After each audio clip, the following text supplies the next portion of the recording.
questi giorni è venuta a mancare una persona che a ogni messa dello Spadone si schierava davanti al Duomo con cartelli che richiamavano l'attenzione sulla sanità pubblica locale. Il ricordo di Franco Chiarandini, storico presidente del Comitato di lotta per l'ospedale di Cividale, scomparso lunedì, ha dato il via nell'omelia all'affondo di Monsignor Livio Carlino sulla sanità regionale.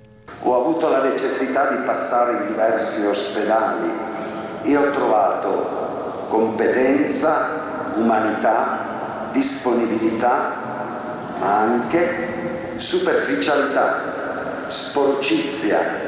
Da sempre le condizioni della sanità pubblica territoriale fanno parte delle riflessioni di Carlino nelle sue omelie. Questa volta però è andato più a fondo. Le sue parole hanno suscitato reazioni diverse tra i presenti, in particolare i consiglieri regionali Roberto Novelli e Serena Pellegrino.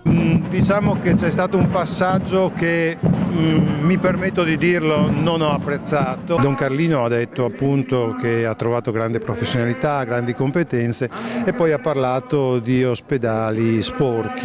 Questo passaggio non l'ho apprezzato, non l'ho capito e mi sento anche di dirlo. È stato coraggioso, lui ogni anno fa un passaggio sulla questione degli ospedali, però ha detto che non c'è stato soltanto queste persone molto brave, disponibili, grandi lavoratori, ma ha trovato anche sporcizia, ha trovato degrado, ha trovato anche una situazione non delle migliori. Non solo la sanità nell'omelia di Carlino, ma anche le guerre e la piaga dei femminicidi.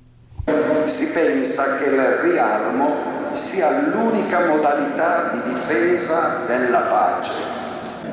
Tutto ciò che hai fatto al fratello più piccolo l'hai fatto a me.